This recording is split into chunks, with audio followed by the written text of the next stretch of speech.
Hola, estas son las noticias ambientales más importantes de la Amazonía peruana. Mi nombre es Geraldine Santos y esto es un podcast de Mongabay Latam. La tribu Mashco-Piro. Los Mashco-Piro son uno de los 25 pueblos indígenas en aislamiento voluntario y contacto inicial reconocidos en el Perú. Ellos habitan la Amazonía peruana y pese a tener normas que prohíben su contacto, en los últimos años el gobierno peruano ha entregado concesiones forestales cerca de la reserva indígena donde viven. Laura Posada, abogada de Erwin International, explica la situación actual de la demanda que enfrenta el Perú por violar los derechos humanos de este pueblo piasi. ¿Quiénes son los Mashco-Piro?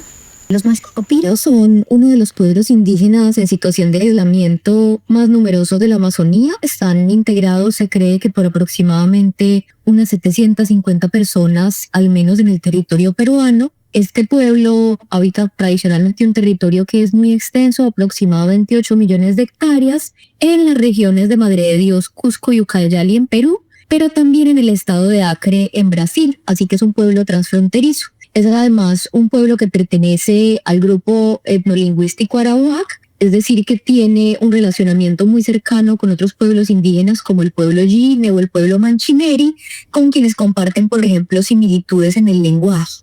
¿Qué legislación ampara a los pueblos indígenas en aislamiento voluntario?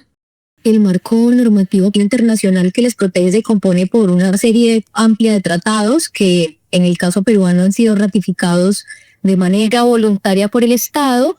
Y pues para poner solo algunos ejemplos, resaltaría la Convención Americana sobre Derechos Humanos o el Convenio 169 de la OIT, pero también de manera reciente y muy importante la jurisprudencia de la Corte Interamericana de Derechos Humanos y específicamente el caso de los pueblos Tagaer y Taromenane contra Ecuador, que es el primer caso que ha conocido la Corte y donde se desarrollan una serie de estándares para su protección. También a nivel interno, el Estado peruano cuenta con una serie de normas. Una de las más importantes y pilares es la Ley 28736 y su reglamento. Ese marco es importante porque establece un régimen especial transsectorial, es decir, la necesidad de que se adopten una serie de políticas públicas que implican coordinación interinstitucional a nivel público, a nivel de organizaciones también de la sociedad civil y de organizaciones representativas indígenas, con miras a garantizar los derechos de la vida y de la salud de estos pueblos y a salvaguardar su existencia y su integridad. Sin embargo, este régimen tiene una serie de falencias en la práctica y no ha logrado efectivamente garantizar la protección de estos pueblos. En los últimos 10 años se han incrementado los avistamientos a los Mashco-Piro. ¿Qué factores han influido para esto? Cuando se trata de pueblos indígenas en aislamiento, pues hay una limitación obvia y es que no es posible establecer una comunicación directa, justamente respetando su derecho a permanecer en aislamiento, y eso no permite conocer de manera directa cuál es su situación.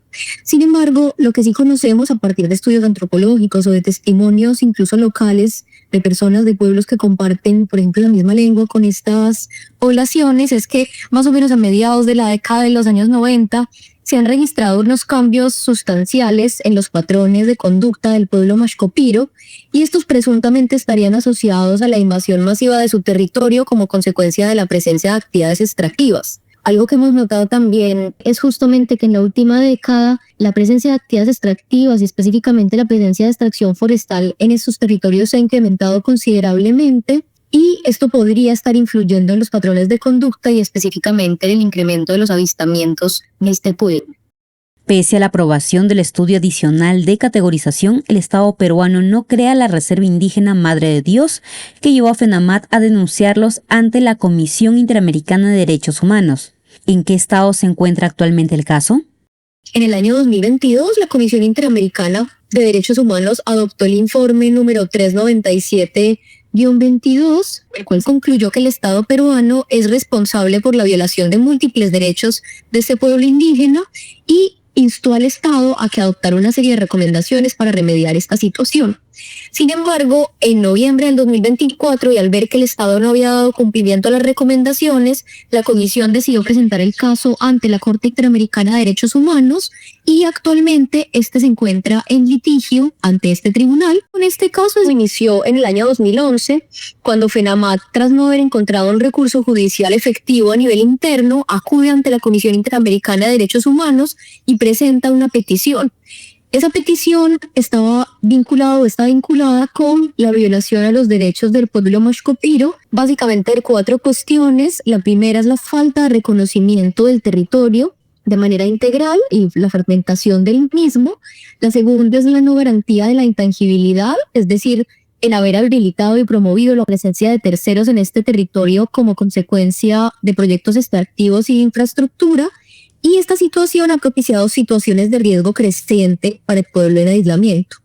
En tercer lugar, el Estado tampoco implementó de manera adecuada un cordón de protección del territorio y de la salud de los pueblos en aislamiento, por lo que no se ha prevenido efectivamente que no se transmitan enfermedades ni tampoco que se pueda responder de manera efectiva ante emergencias en el territorio.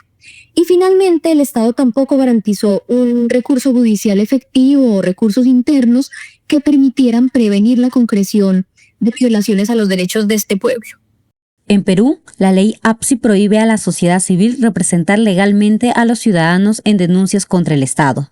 Para el caso de los mashco-piro, ¿qué dispuso la Corte Interamericana de Derechos Humanos? Bueno, en mayo del 2026, FENAMA Dear Rights, que como ha comentado, ejercemos la representación de las víctimas en el caso del pueblo mashco-piro contra Perú, presentamos ante la Corte Interamericana de Derechos Humanos una solicitud de medidas provisionales porque existía un riesgo inminente de sanción al haberse adoptado la ley que reformaba el funcionamiento de APSI y al ejercer nosotros la representación de las víctimas ante esta instancia. El 2 de julio de este año del 2025, la Corte Interamericana adoptó una resolución y esa resolución ordenó al Estado peruano garantizar que tanto FENAMAT como Dear Rights podamos ejercer libremente la representación legal de las víctimas en el caso que se lleva ante ese tribunal en todas las etapas del proceso, de modo tal que no nos veamos expuestos a ningún tipo de represalias por ese hecho y en especial a las represalias que puedan ser concretadas como una consecuencia de la aplicación de la ley. Si quieres profundizar en esta y otras noticias, puedes leer nuestros reportajes en Mungabay Latam. Informamos con rigor, claridad e independencia. Hasta un próximo episodio.